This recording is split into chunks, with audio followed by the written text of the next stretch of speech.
በህይወቶ ውስጥ በጣም ትልቅ ውሳኔ ለመወሰን 5 ደቂቃ ቢሰጠው ምን ያደርጋሉ? ብዙ ሰዎች ለመወሰን ይቸገራሉ።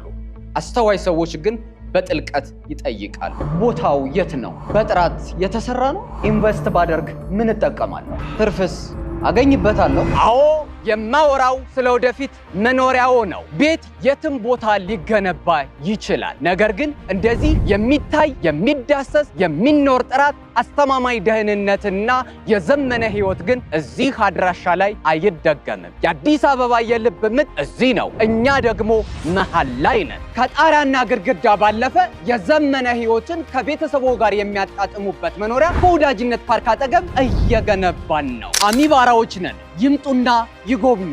በ5 ደቂቃ የአሚባራ ቤተሰብን ይቀላቀሉ። አሚባራ ፕሮፐርቲስ በልዩነት የተገነባ።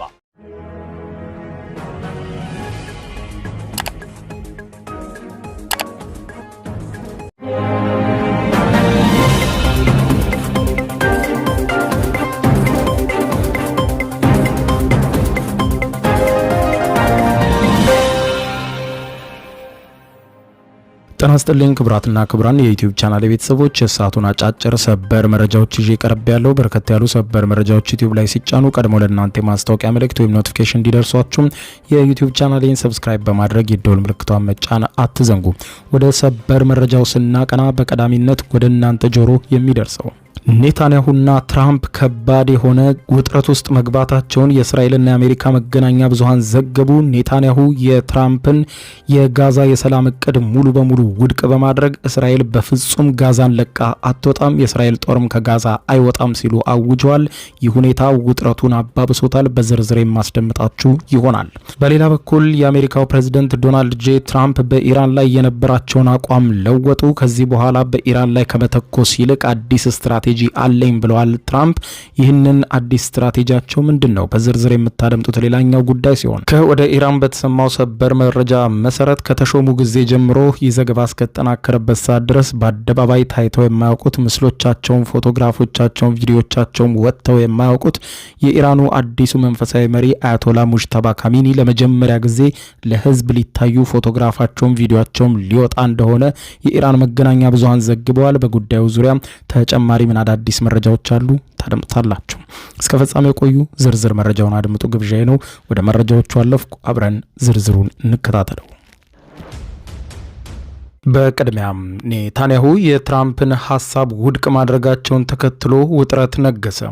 የእስራኤሉ ጠቅላይ ሚኒስትር ቤንያሚን ኔታንያሁ በዩናይትድ ስቴትስ ፕሬዝዳንት ዶናልድ ጄ ትራምፕ አስተዳደር የቀረበውን የ15 ነጥብ የጋዛ የሰላም እቅድ ሙሉ በሙሉ ውድቅ ማድረጋቸውን አስታውቀዋል።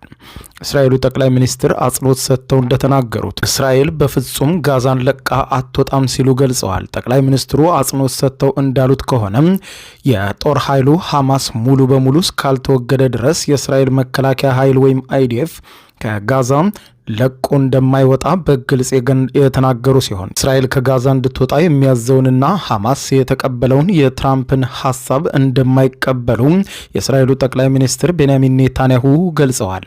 የኔታንያሁ ውድቅ የማድረግ ውሳኔ የዩናይትድ ስቴትስን የዲፕሎማሲ ጥረቶች ሙሉ በሙሉ ያኮላሸውና ትራምፕም ጨረስኩት አስቆመዋለሁ ያሉትን ጦርነት ዳግም የሚያስነሳ ሆኗል። ነጩ ቤተ መንግስት ዋይት ሀውስ ባለፈው ጁላይ 31 በፕሬዝዳንታችን ትራምፕ ምክንያት ሰላም ነግሷል፣ እስራኤልና ሐማስም ተስማምተዋል በሚል የወጣውን መግለጫ አፈር እንዲበላው አድርጓል። ፕሬዝዳንት ትራምፕና በጠቅላይ ሚኒስትር ኔታንያሁ መካከል ያለው ግንኙነት በእጅጉ እየተበላሸና እየተሸረሸረ የመጣ ሲሆን በዚህ ዓመት መጀመሪያ ላይ በሁለቱ መሪዎች መካከል በተደረገ የስልክ ውይይት ወቅት ፕሬዝዳንት ትራምፕ ለእስራኤሉ ጠቅላይ ሚኒስትር እጅግ አስከፊና ያልተጠበቁ የተባሉ የስድብ ቃላትን ጭምር በመጠቀም ቁጣቸውን ገልጸዋል መባሉ በበርካታ መገናኛ ብዙሃን በሰፊው ከመዘገቡ በላይ በሁለቱ መሪዎች መካከል ቅራኔ እንዳደረ ሲነገር ቆይቶ ነበር። ዶናልድ ጄ ትራምፕ በዓለም አቀፍ መድረክ ላይ ክብራቸው እንዲነካ የማይፈልጉ ቁጡ ፕሬዝዳንት በመሆናቸው የኔታንያሁ ይህ አዲስ ውሳኔ ለእስራኤል ጠቅላይ ሚኒስትር እጅግ አደገኛ ቁማር ሊሆንባቸው ይችላልም ተብሏል። በዲሞክራቲክ ፓርቲ የውስጥ የመጀመሪያ ደረጃ ምርጫዎች እንደታየው የእስራኤል መንግስት ደጋፊና ተጽዕኖ ፈጣሪ የሆነው አይፓክ የተሰኘው የሎቢ ድርጅት በ10 ሚሊዮን የሚቆጠር ዶላር በምርጫ ዘመቻዎች ላይ ቢያፈስም ለእስራኤል የሚደረገውን እርዳታ እንዲቆም የሚጠይቁና በሎቢ ድርጅቱ አማካኝነት ኢላማ የተደረጉ እጩዎች በምርጫው ማሸነፍ ችለዋል። ይህም ዲሞክራቶች ይበልጥ ወደ ፍልስጤማውያን ወገንተኝነት እያደሉ መምጣታቸውን የሚያሳይ ነው ተብሏል። በሌላ በኩል ፕሬዚደንት ትራምፕ በሪፐብሊካን ፓርቲያቸው ላይ ሙሉ ቁጥጥር ያላቸው በመሆኑ ይህንን ጉዳይ ወደፊት በማምጣት ከእስራኤል ጋር የመለያየት ጊዜው አሁን ነው ካሉ በርካታ የሪፐብሊካን ሕግ አውጪዎች የእሳቸውን አቅጣጫ እንደሚከተሉ ይገመታል ተብሏል።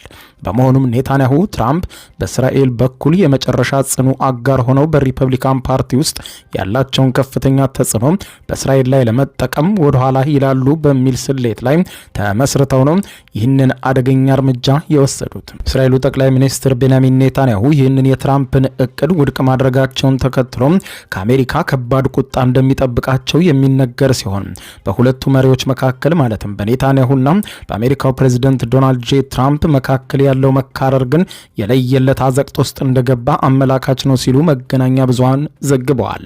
ወደ ኢራን ጉዳይ ስናመራ ለአሜሪካ መንግስት ቅርበት እንዳለው የሚነገርለት አክሲዮስ የዜና ወኪል እንደዘገበው ፕሬዝዳንት ዶናልድ ጄ ትራምፕ ኢራን በዩናይትድ ስቴትስ ላይ የምታነሳውን እምቢተኝነት እንደቀጠለ ቢሆንም አዲስ ወታደራዊ ማጥቃት ከመሰንዘር ይልቅ በኢራን ላይ የሚደረገውን የኢኮኖሚ ጫና ይበልጥ እንዲያየል ለማድረግ ትራምፕ መወሰናቸው ተዘገበ።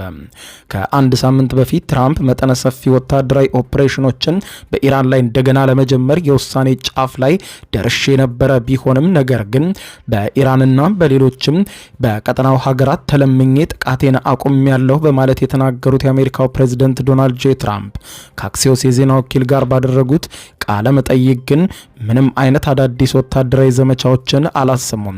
በተጨማሪም ፕሬዝዳንቱ ኢራን የሆርሙዝ የባህር ወሽመጥን መልሶ ለመክፈት ከኦማን ጋር የሚደረገውን የስምምነት ማሳወቂያ በማዘግየቷ ምክንያት ምንም አይነት ቁጣ ወይም ብስጭትም ጭራሽ ሳያሳዩ ድምጻቸውን አጥፍተው ቆይተዋል።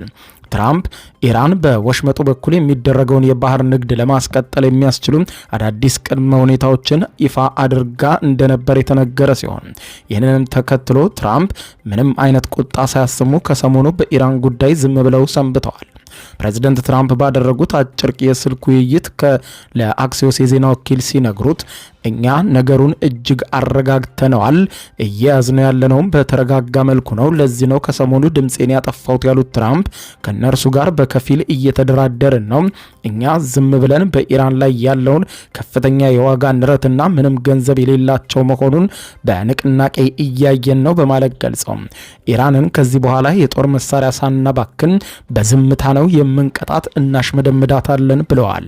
ይኸውም የኢኮኖሚ ቁጣ ነው የምናበረታባት ብለዋል። ትራምፕ አክለውም ኢራን በኢኮኖሚ በኩል እጅግ በጣም መጥፎ ሁኔታ ውስጥ የምትገኝ መሆኗንና ለወታደሮቿ የሚሆን ክፍያ እንኳን ለመክፈል ገንዘብ እንደሌላት ገልጸዋል። የአሜሪካ የባህር ላይ እገዳ የኢራንን አገዛዝ የኢኮኖሚ ቀውስ ይበልጥ አባብሶታል በማለት የገለጹት ትራምፕ በተመሳሳይ ጊዜ የነዳጅ ዋጋ ወደ $75 ዝቅ ማለቱ አሜሪካውያን ደንበኞች በጦርነቱ ምክንያት የሚደርስባቸውን ጫና እንዳቃለለ ሲናገሩ ቆይተዋል። ከኢራን ጋር ስላለው ሁኔታም ሲናገሩ ለአክሲዮስ ነገሮች መፍትሄ ያገኛሉ፣ ሁልጊዜም መፍትሄ የሌለው ነገር የለም፣ ልክ እንደ ቼዝ ጨዋታ ነው። ነገሮች የከረሩ ቢመስልም እንዴት አድርገን ነገሩን እንደምንፈታው እናያለን። አሁን ግን ለጊዜው በደረስኩበት ውሳኔ ምንም አይነት የጦር መሳሪያ ለኢራን ማባከን ከዚህ በኋላ አያስፈልግም፣ በዝምታ ነው የምንቀጣቸው በማለት ገልጸዋል። ይህ በዚህ እንዳለ የሆርሙዝ ወሽመጥን በተመለከተ በኦማንና በኢራን መካከል እየተደረገ ካለው ድርድር የተሰማው መረጃ እንደሚገልጸው ከሆነ ኢራን ከጦርነቱ መከፈት በፊት ያልነበራትን የቁጥጥር ኃይል በሆርሙዝ ላይ እንድታገኝ የሚያስችል መብት እያገኘች እንደሆነም ተመልክቷል። የኳታርና የፓኪስታን አሸማጋዮች ስምምነቱ ረቡዕ ዕለት ይፋ ይሆናል ብለው ተማምነው የነበረ ቢሆንም ከዚያ ጊዜ ጀምሮ ግን የስምምነቱ እድል እየመነመነ መጥቷል። የአሜሪካ ባለስልጣናት እንደሚሉት በኢራን አገዛዝ የውስጥ አካላት መካከል ከፍተኛ አለመግባባት እየሰፋ መጥቷል በማለት የገለጹ ሲሆን በፕሬዝዳንት ፕሬዝዳንት መሱድ ፔዜሽኪያን የሚመራው አንደኛው ወገን ስለ ኢኮኖሚ ውድቀት እጅግ በመስጋት ከአሜሪካ ጋር ስምምነት ላይ መድረስ ያስፈልጋል ብሎ ሲያምን፣ በኢራን አብዮታዊ ዘብ አዛዥ መሐመድ ሻሂዲ የሚመራው ሌላኛው የኢራን ወታደራዊ ኃይሎች ወገን ደግሞ ምንም አይነት እጅ መስጠትና ድርድርን ውድቅ የሚያደርግ ሀሳብ አቅርቧል። ቅዳሜ ዕለት የኢራን የብሔራዊ ደህንነት ከፍተኛ ምክር ቤት ኃላፊ መሐመድ ባገር ዞልፋጋሪ ከኦማኑ ስምምነት በተጨማሪ በሆርሙዝ ወሽመጥ መልሶ እንዲከፈት የሚያስችሉ አዳዲስ መስፈርቶችን ይፋ አድርገዋል። ዞልፋጋሪም በሰጡት መግለጫ መሰረት ወሽመጡ እንዲከፈት ዩናይትድ ስቴትስ የሚከተሉትን ነገሮች የግድ ማሟላት አለባት ብለዋል። እነዚህ አራት ቅድመ ሁኔታዎች ካልተሟሉ በስተቀር ኢራን የሆርሙዝ ወሽመጥን በፍጹም አትከፍትም ብለዋል። አንደኛው መስፈርት ዩናይትድ ስቴትስ በምንም አይነት መልኩም በምንም አይነት ቋንቋ በኢራን ላይ ዛቻ ወይም ስድብ እንዳታሰማ የሚጠይቅ ነው። ትራምፕም ሆኑ የትኛውም የአሜሪካ ባለስልጣናት ከእንግዲህ በኢራን ላይ ምንም አይነት ዛቻ ማሰማት የለባቸውም ብለዋል። ሁለተኛው ቅድመ ሁኔታ ደግሞ በኢራንና በኢራን አጋሮቿ ላይ በሊባኖስ፣ ጋዛ፣ የመንና ኢራቅ የሚደረገውን ጦርነት በቋሚነት እንድታቆም የሚጠይቅ ነው። ሶስተኛው ደግሞ የባህር ላይ እገዳውን እንድታነሳና የአሜሪካ ኃይሎች በሙሉ ከኢራንና ከአካባቢው ካሉ ሀገሮች በሙሉ እንዲወጡ የሚጠይቅ ነው። አራተኛው ደግሞ በጦርነቱ ምክንያት ለደረሰባት ውድመት ኢራን ሙሉ በሙሉ ካሳ እንድታገኝ የሚጠይቅ ነው። በኢራን ላይ የተጣሉ ሁሉም ማዕቀቦች እንዲነሱና የታገዱ የኢራን ገንዘቦች በሙሉ ከአሜሪካ እንዲለቀቁ የሚጠይቅ ነው። እነዚህ አራት ቅድመ ሁኔታዎች ሳይሟሉ በፍጹም የሆርሙዝ ወሽመጥ አይከፈትም ስትል ነው ኢራን ያስታወቀችው።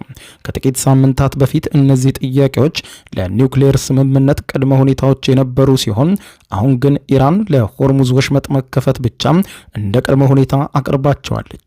ከአሸማጋይ ሀገራት አንደኛው ዲፕሎማት እንደገለጹት የዞልካርድን መግለጫ በአገዛዙ የውስጥ ፖለቲካ ሽኩቻ ላይ የተንጸባረቀ ነው ብለውታል።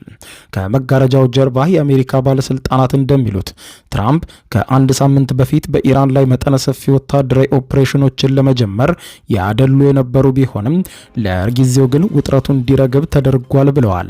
አንደኛው ባለስልጣን እንደገለጹት ውጊያውን መቀጠሉ የኢራንን አገዛዝ የጦርነት ተጽዕኖ፣ የመሰረተ ልማት ውድመቶችንና የተፈጠረውን ጥልቅ ኢኮኖሚ ቀውስ እንዳይ ጋርዶት ነበረ።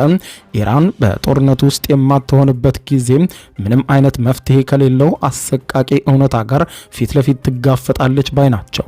በተመሳሳይ ጊዜ በቀን ወደ 8 ሚሊዮን በርሜል የሚጠጋ ነዳጅ ከአሜሪካ ጦር ጋር በመቀናጀት በሆርሙዝ ወሽመጥ ደቡባዊ መስመር በኩል በየምሽቱ እየወጣ ይገኛል። ዩናይትድ ስቴትስ ስምምነት እስካልተደረሰ ድረስ ተጨማሪ ነዳጅ ለማውጣት ጥረት ታደርጋለች ተብሏል። ዩናይትድ ስቴትስ ምክትል ፕሬዚደንት ጄዲ ቫንስ ቅዳሜ ዕለት ከፎክስ ኒውስ ጋር ባደረጉት ቃለ መጠይቅ ይህ ነገር አላበቃም፣ በግልጽ እንደሚታወቀው በመጀመሪያ ደረጃ ላይ አይደለንም፣ እኛም በጨዋታው መካከል ላይ ነን። ለአሜሪካ ሕዝብ እጅግ የተሻለ ውጤት ማምጣታችንን ለማረጋገጥ ዲፕሎማሲያዊ፣ ኢኮኖሚያዊና ወታደራዊ መሳሪያዎቻችንን በሙሉ እየተጠቀምን እንቀጥላለን ብለዋል። ይህ በዚህ እንዳለ የኢራን ውጭ ጉዳይ ሚኒስትር አባስ አራግቺ ከጥቂት ሰዓታት በፊት እንደተናገሩት ኢራን ከዩናይትድ ስቴትስ ጋር ምንም አይነት ንቁ ድርድር እያደረገች አይደለም፣ እንዲሁም አሜሪካም በሰኔ ወር የተፈረመውን ጊዜያዊ ስምምነት መጣሷን የምትቀጥል ከሆነ ኢራን ውይይት ለመጀመርም ጭምር እንደማትፈልግ አስታውቀዋል። አራግቺም በዲፕሎማሲው ዘርፍ ከ30 ዓመታት ያክል ጥልቅ ልምድ ያላቸው ከፍተኛ የኢራን ዲፕሎማት ናቸው በማለት የገለጸው ሲኤንኤን አሁን እድሜያቸው 63 የደረሰው አራግቺ በኢስፋሃን ከተማ የተወለዱ ሲሆን በኢራቅና ኢራን ጦርነት ወቅትም በፈቃደኝነት ተሳታፊ ነበሩ። በእንግሊዝ ኬንት ዩኒቨርሲቲ የዶክትሬት ዲግሪያቸውን ከተቀበሉ በኋላ የኢራን ውጭ ጉዳይ ሚኒስትርነትን ተቀላቅለዋል። ባለፉት 20 ዓመታትም በኒውክሌር ድርድሮች የኢራንን ልዑካን ቡድን አባል ሆነው ሲያገለግሉ ቆይተዋል። አሁን ላይ አራግቺ እንደሚናገሩት ከሆነ ከአሜሪካ ጋር ስምምነት መድረስ እጅግ በጣም አስቸጋሪ ሆኗል። አሜሪካኖቹን ነግረናቸዋል ምን ማድረግና ማድረግ እንደሌለባቸው። ስለዚህ እስላማዊቷ ሀገራችን ሪፐብሊኳ ኢራን ከዚህ በኋላ ቅድመ ሁኔታዎቿ ላይ ቆማ ነው የምትደራደረው ብለዋል። ይህ በዚህ እንዳለ ከኢራን የተሰማው ሌላው ሰበር መረጃ የኢራኑ ከፍተኛ መንፈሳዊ መሪ አያቶላ ሙጅተባ ካሚኒ ለመጀመሪያ ጊዜ በመገናኛ ብዙሃን ሊታዩ እንደሆነ ተሰማ። የኢራን መንግስታዊ የዜና ወኪል እንደዘገበው ከሆነ በኢራን ላይ ጥቃት ከተከፈተና አያቶላ አያቶላ ሐሚኒ ከተገደሉ በኋላ ልጃቸው ሙጅተባ ሐሚኒ ወደ ስልጣን ቢመጡም ሙጅተባ ሐሚኒም በመገናኛ ብዙሃን ሳይታዩ ረጅም ወራት ተቆጥሯል። ከረጅም ወራት በኋላ ለመጀመሪያ ጊዜ በህዝብ ፊት የሚታዩባቸው ምስሎች በቅርቡ በኢራን መገናኛ ብዙሃን እንደሚለቀቁ በዛሬው ዕለት ሌሊቱን ተሰምቷል። ባለፉት ወራት ስለሳቸው ጤንነት ሰፊ ግምቶችና የስለላ መረጃዎች ሲወጡ ቆይተዋል። የኢራኑ አዲሱ መሪ ሙጅተባ ሐሚኒ በህዝብ መካከልና በጎዳናዎች ላይ እንዲሁም ከጦር ኃይሎችና አዛዦች ጋር በሚያደርጉት ስብሰባ ላይ የሚታዩ ምስሎች ወደፊት ይፋ እንደሚደረጉ ነው የኢራን መገናኛ ብዙሃን የዘገቡት። ትናንት የኢራን መንግስታዊ መገናኛ ብዙሃን የኢራን ጦርነት ሲጀመር አባታቸው አሊ ሐሚኒ ከተገደሉ በኋላ የተሾሙ ወዲህ ለመጀመሪያ ጊዜ ያልተጠበቀው የሙጅተባ ሐሚኒ ቪዲዮ አሰራጭተዋል ተብሏል። ቪዲዮ ሐሚኒ ለሰዎች የሃይማኖት ትምህርት ሲሰጡ የሚያሳይ መሆኑ የተገለጸ ሲሆን የተቀረጸው ደግሞ ከጦርነቱ በፊት እንደሆነ ይታመን ነበረ። መግለጫው ስለ ቪዲዮ የተቀረጸበት ጊዜ ምንም አይነት ዝርዝር ባይሰጥም መገናኛ ብዙሃን ግን የሐሚኒ ቪዲዮ ከተሰራጨ በኋላ ይህ ቪዲዮ አሁን የተቀረጸ አይደለም ከጦርነቱ በፊት ነው የተባለ ሲሆን የኢራን መንግስት ግን እንዳስታወቀው ሙጅተባ ሐሚኒ የሚታዩበት አዲስ የቪዲዮ ቅጂና ፎቶግራፎች በሚቀጥሉት ቀናት ለመጀመሪያ ጊዜ ለህዝብ ይለቀቃል ብለዋል። በአሜሪካና እስራኤል የአየር ጥቃት ወቅት አዲሱ መሪ ቆስለው ይሆን በሚልና በጤንነታቸው ዙሪያ ጥያቄዎች ሲነሱ ቆይተው ነበር። ከረጅም ቀናት በፊትም በወቅቱ ለሲኤንኤን መረጃ የሰጡ ምንጮች እንደገለጹት ሙጅተባ በመጀመሪያ የፈንጂ ድብደባ ዕለት የእግራቸው አጥንት ተሰብሮና በፊታቸው ላይ አነስተኛ የመቁሰል አደጋ ደርሶባቸው ነበር ሲል ሲኤንኤን ዘግቦ እንደነበር ይታወሳል። አሁን የኢራን መገናኛ ብዙሃን የአያቶላውን ገጽታ የሚያሳይ ፎቶና ቪዲዮ ከለቀቁ የነ ሲኤንኤን አገኘነው ያሉት መረጃ እውነታ የሚታይ ይሆናል። መንግስታዊው የዜና ወኪል ኢርና እንደዘገበው ሐሚኒ ከኢራኑ ፕሬዝዳንት መሱድ ፔዜሽኪያን ጋር በሀገሪቱ ወታደራዊና ኢኮኖሚያዊ ጉዳዮች ላይ ለመምከር ስብሰባ አድርገዋል ብለዋል። ኢርና እንዳለው ከሆነ በስብሰባው ወቅት ሁለቱ አካላት በመሪዎቹ ፈተናዎች ላይ በተለይም የህዝቡን ኑሮ ውድነት ለማቅለል የሚወሰዱ እርምጃዎች፣ አሁን ያለውን የሶስተኛውን የተጫነ ጦርነት ሁኔታና የመጻኢ የኢራን እድልን በተመለከተ በሰፊው ተወያይተዋል ተብሏል። ከኢራን በኩል የቀረበው የቅድመ ሁኔታዎች ዝርዝር ዋይት ሃውስን የሚያስደንቅ ሊሆን አይችልም። የኢራን ኃይሎች በየዕለቱ ተመሳሳይ አቋም ሲያንጸባርቁ ቆይተዋል። የኢራን መገናኛ ብዙሃን እንደሚሉት ከሆነ አያቶላ ሙጅተባ ሐሚኒ ለኢራን መሪዎች በሰጡት ቀጥተኛ ትዕዛዝ መሰረት ከአሜሪካ ጋር ምንም አይነት ድርድር እንዳይደረግና ነገሮች በጥንቃቄ እንዲያዙ ግልጽ አቋም ሰጥተዋል ብለዋል። በኢራን ጉዳይ ለመደራደር ስታስቡ ከአሜሪካ ጋር እነዚያ የተቀመጡት ቅድመ ሁኔታዎች ሳይሟሉ በፍጹም ለአሜሪካ እጅ መስጠት የማይታሰብ ነው በማለት ቃል በቃል ገልጸዋል። ሁኔታዎች አሁንም በመካከለኛው ምስራቅ እጅግ እየተወሳሰቡ ሲሆን ከዕለት ወደ ዕለት የሚሰሙት ዜናዎችም እጅግ አሰቃቂ እየሆኑ እየመጡ ነው። ክቡራን አድማጮች ለሰዓቱ ብታደምጧቸው መልካም ናቸው ያልኳቸው አጫጭር መረጃዎች የሰማችኋቸው ናቸው። ከሰዓታት በኋላ በሌላ መረጃ ተመልሰን እስከምንገናኝ በያለንበት የዓለም ዳር ቸር እንቆይ። አሁን ከልቦ ለመሳቅ ይዘጋጁ። ጊዜው የአቧራው ጨሰ ቲያትር ነው። ዘወትር ዓርብ በ12 ሰዓት በዓለም ሲኒማ ቀጠሮን ያደርጉ። ወይ አቧራው ጨሰ ቅድስት ገብረ ሥላሴ፣ ቃል ኪዳን ታምሮ፣ ሱራፌል ብስራትና አቤል ብርሃኑ የወይኗ ልጅ በድንቅ ሁኔታ ይተውኑበታል። ከኔ ጋር ግን አንግባባም አይደል? ሳቅ እንደ ጥጥ ይፈተላል። በቃላት እያዋዛ በድርጊት ያስደምማል። አዎ ምስክር የለኝም። አቧራው ጨሰ ልብ አንጠልጣይ ኮሜዲ ቲያትር። ደራሲ ሱራፌል ብስራት፣ አዘጋጅ አቤል ሰለሞን። ዘወትር ዓርብ በ12 ሰዓት በዓለም ሲኒማ እንገናኝ። እናንተ ተወያዩ፣ እኛ እንውጣላቸው አይደል? ወዴት ነው የምትሄደው? አቧራው ጨሰ የዘመኑ ምርጥ ኮሜዲ ቲያትር። የዩቲዩብ የስኬት ሚስጥሮችን በዝርዝር የያዘው የአቤል ብርሃኑ የወይኗ ልጅ መጽሐፍ ሁለተኛ እትም በገበያ ላይ። ዩቲዩብ ለመጀመር በአጭር ጊዜ ስኬትን ለመቀዳጀት አስበዋል? ዩቲዩብ ብጀምር ስንት ብር አገኘሁም ብሎ አስበዋል? እንግዲያውስ በዩቲዩብ 2 የወርቅ 3 የብር ሽልማቶችን ያገኘው የአቤል ብርሃኑ የወይኗ ልጅ የዩቲዩብ ሚስጥሮች መጽሐፍ በዝርዝር ሁሉንም ያብራራሉታል። ዛሬውኑ ገዝተው ህልሞን እውን የሚያደርጉበትን የዩቲዩብ የስኬት መንገድ ይጀምሩ። በሀገር ቤት አከፋፋይ አዲስ አበባ ሜክሲኮ ኮሜርስ መጽሐፍት መደብ። በውጭ ሀገራት ለምትገኙ ከአማዞን ላይ ብታዙ በቀናት ውስጥ ደጁ ይደርሳል። የአማዞን ሊንኩን እዚህ ቪዲዮ ኮሜንት ላይ ያገኙታል። የዩቲዩብ ሚስጥሮች ዘመኑ ጋር ተፈላጊ መጽሐፍ